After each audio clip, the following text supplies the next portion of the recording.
I never thought I'd meet my father in an examination room, but life has a twisted sense of humor. For 30 years, he was nothing more than a ghost, a name I shared, a shadow in old stories my grandparents told, a gaping hole where a dad should have been. And then, one ordinary Tuesday, he walked through my office door as patient number 4 on my schedule. Let me back up. My father was my mother's drug dealer. Yeah, you read that right. That's how they met.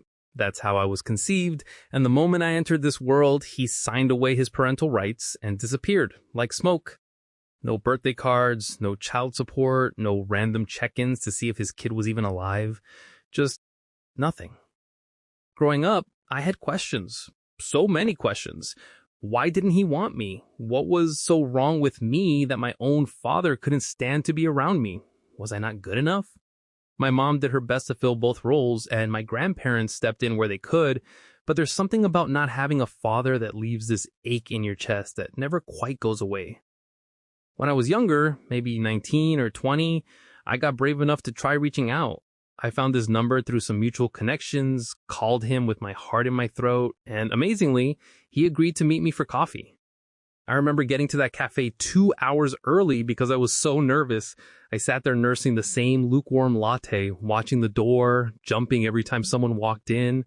I waited for 3 hours. He never showed.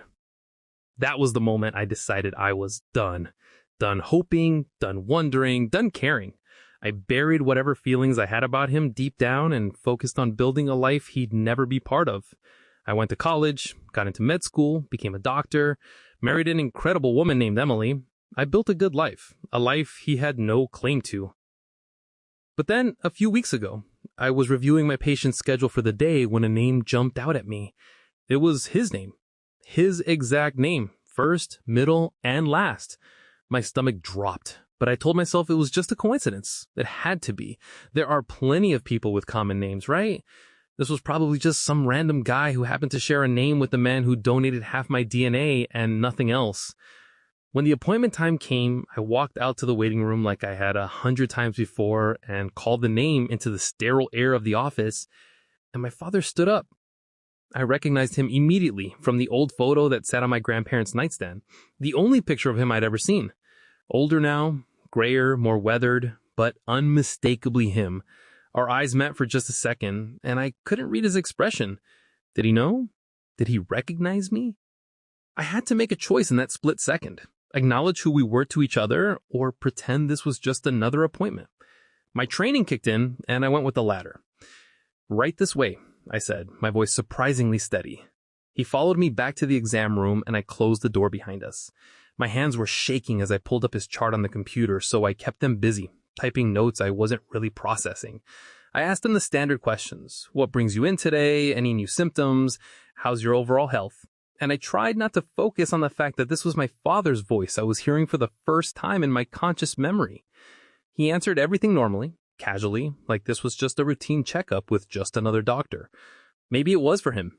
Maybe he had no idea who I was. After all, he'd never seen me as an adult.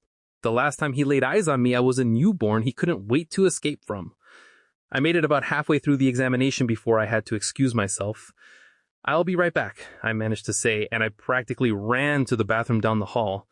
The moment I locked the door behind me, I lost it. Completely lost it. I braced myself against the sink and sobbed. Violent, ugly, gut-wrenching sobs that I couldn't control. 30 years of abandonment, of questions, of anger, of grief for a relationship I'd never had came pouring out all at once. I looked at myself in the mirror, red-eyed, gasping for air, and barely recognized the person staring back. I don't know how long I was in there. Long enough that I'm sure he noticed, but somehow I pulled myself together, splashed cold water on my face, and went back to finish the appointment. Professional, clinical, detached. When he left, I stood in the empty exam room for a long time, just staring at the chair where he'd been sitting. My father. The man who gave me life and then immediately decided he wanted nothing to do with it. And now, by some cosmic joke, he stumbled back into my world as my patient. That night, I came home and told Emily everything. I'd never been good at hiding things from her. She can read me like a book. But I didn't even try this time. I just collapsed on the couch and let it all spill out. "Oh my God," she said, her eyes wide with shock. "Are you okay? I can't even imagine what you must be feeling. I don't know what I'm feeling, I admitted. Angry, sad, confused, all of it at once. Emily sat down next to me and took my hands in hers. I pulled my hands away, shaking my head. I spent 30 years hating this man for leaving us. I can't just reconnect. Like nothing happened. Like he didn't abandon his own child. I'm not saying it would be easy, she said gently, but maybe it's worth considering. You don't have to decide anything right now. Just think about it, okay? So I thought about it. That's pretty much all I did. The next day at work, I was a complete mess. I couldn't focus on anything. My head was crowded with memories I tried to suppress. Memories of being 7 years old and asking my mom why my dad didn't love me. Of being the only kid at Father's Day events without a dad. Of lying awake at night wondering what I'd done wrong to make him leave. As I walked through the hospital corridors that day, I couldn't stop thinking about him. About the man who was now my patient. About the photo on my grandparents' nightstand, about that empty space in my heart that I tried to fill with achievement and success and love from other people, but that somehow still felt hollow. I found myself praying for a sign, something to tell me what to do. Should I tell him who I was? Should I try to build some kind of relationship? Or should I just keep treating him like any other patient and pretend we don't share DNA? My first patient that morning was a young boy, maybe 8 years old, who came in with his dad.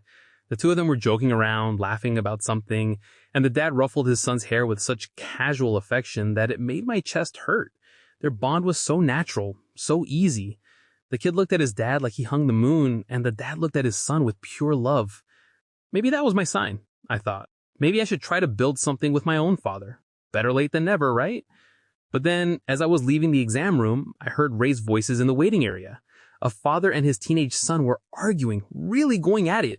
The kid looked humiliated and angry. The dad looked frustrated and disappointed. And the tension between them was thick as a scalpel. It made me reconsider everything. What if I tried to talk to my father and all that came out was resentment? What if 30 years of anger just exploded and turned into exactly that kind of toxic, painful relationship? Was it worth the risk? Throughout the day, I paid attention to my patients in a way I normally didn't, specifically to the family dynamics. I saw a father gently comforting his daughter after I delivered a difficult diagnosis, his hand on her shoulder, his voice soft and reassuring. I felt that familiar ache, that sense of missing out on something fundamental. But then an elderly man came in alone. No family, no one waiting for him in the lobby, no one to call when he got difficult news. He reminded me of the isolation my father had chosen for himself all those years ago. He'd walked away from us, chosen to be alone. Was that who he still was? A man who'd rather have nothing than risk being vulnerable? During lunch, I sat in the cafeteria staring at my food, not really seeing it. My mind was miles away, decades away, stuck on a 7-year-old version of myself who just wanted to know why his dad didn't want me. Looking for any reaction, shock, denial, anger, anything. For a moment, he just stared at me, his expression unreadable. Then his face softened. "I know," he said quietly. I felt like I'd been punched in the gut. You knew? This whole time? He nodded, looking down at his hands. "I've known for a while now, since the first appointment." "Then why didn't you say anything?" My voice was rising, all the emotion I'd been trying to contain starting to spill out. "He didn't want to force anything on you," he said. I thought it would be better if you came to me on your own terms. I didn't want to make you uncomfortable or put you in an awkward position at your workplace." That wasn't what I'd expected. I'd expected denial, or maybe anger, or dismissal. Not this calm acceptance, not consideration for my feelings.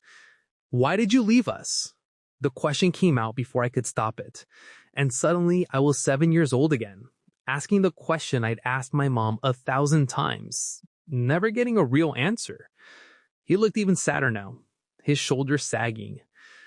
"That's a long story. I made a lot of mistakes when I was young and scared. I was dealing with my own demons, addiction mostly.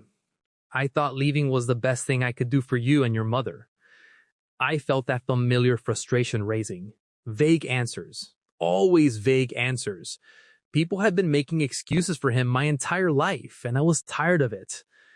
"I said you were a coward, and I didn't try to soften it. A father doesn't just leave his son and then wait for the son to come around.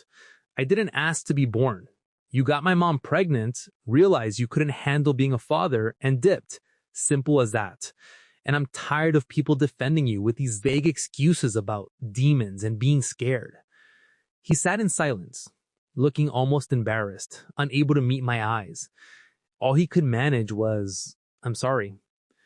We sat there in that heavy, heated silence for what felt like forever. Then he spoke again, his voice quiet but steady. "I want a relationship with you now. If you'll let me. It's completely up to you. No pressure, no expectations. If you want to give me a chance, I'll be here. If you don't, I understand. You have my number in your records. Call me if you decide you want to talk." And just like that, the ball was in my court. "Goodbye," I said, standing up to show him out. He laughed and I went back to my other patients, but my mind was chaos. The following days were a blur. I threw myself into work, taking extra shifts, staying late, doing anything to avoid sitting with my thoughts. But Emily noticed. She always notices. "Talk to me," she said one evening, cornering me in the kitchen. "I can see this is eating you alive." "I don't know what to do," I admitted, slumping against the counter. Part of me wants to give him a chance, but another part is still so angry. How do I just forgive someone for 30 years of absence? "You don't have to forgive him. Not yet. Maybe not ever. But you can talk to him. You can hear his side. You can make an informed decision instead of spending the rest of your life wondering, what if?" She was right. She usually was. A few weeks later, I saw my father's name on the patient list again. This time, instead of dread, I felt nervous anticipation. I couldn't keep avoiding this forever. After his checkup, before he left, I handed him a piece of paper with my personal phone number on it. "If you still want to talk, give me a call."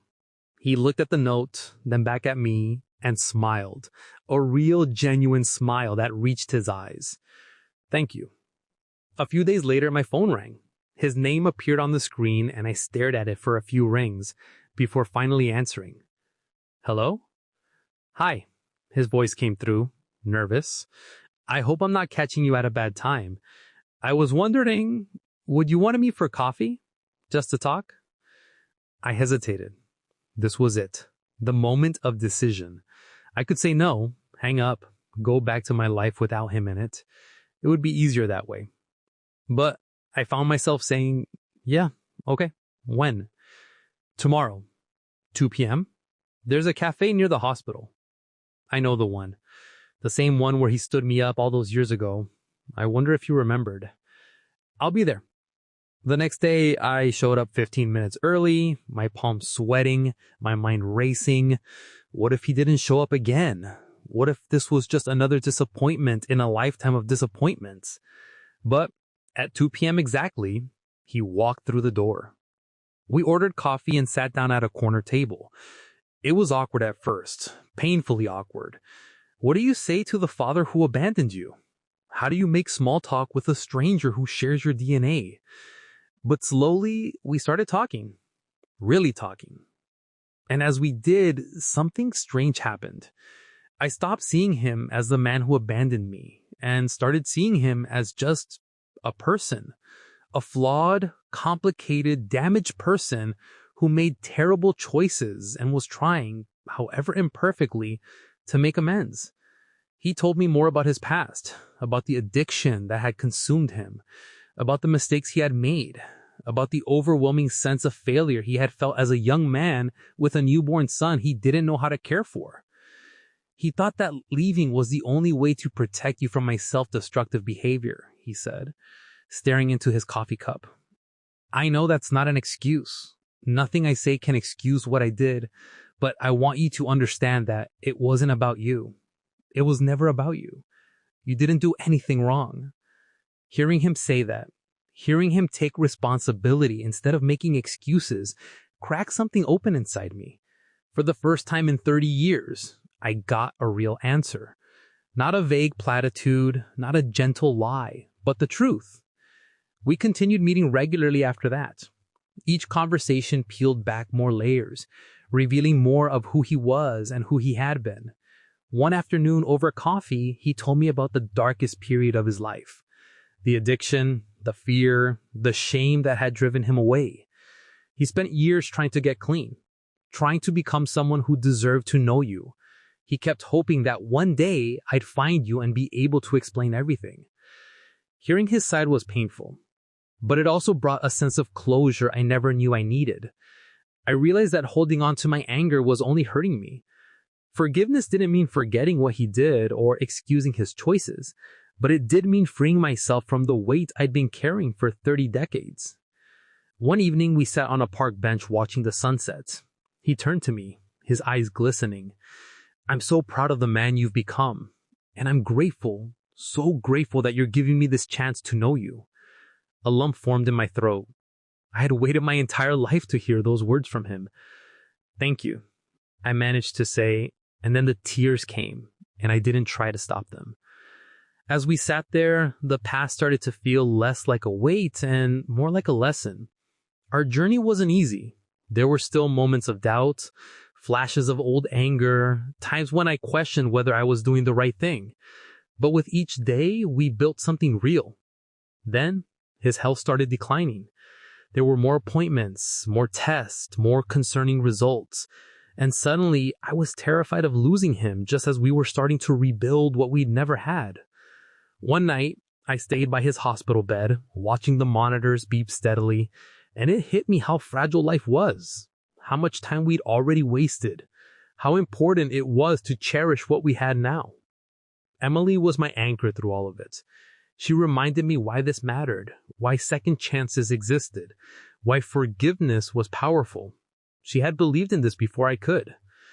Eventually, his health stabilized, and slowly, carefully, he became part of my life in a way I never thought possible.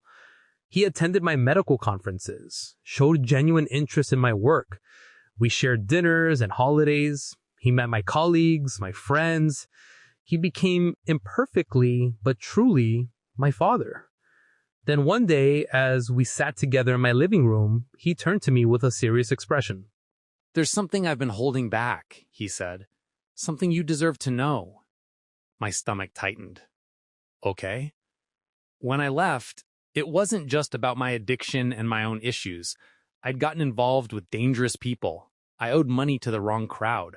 I'd stolen from them, borrowed from them, and they were coming after me. I left to protect you and your mother. I didn't want to bring that danger to your doorstep. The revelation hit me like a physical blow. All these years, I thought he'd left because he didn't want us, because we weren't enough. "I know it probably wasn't the right thing to do," he continued, his voice breaking.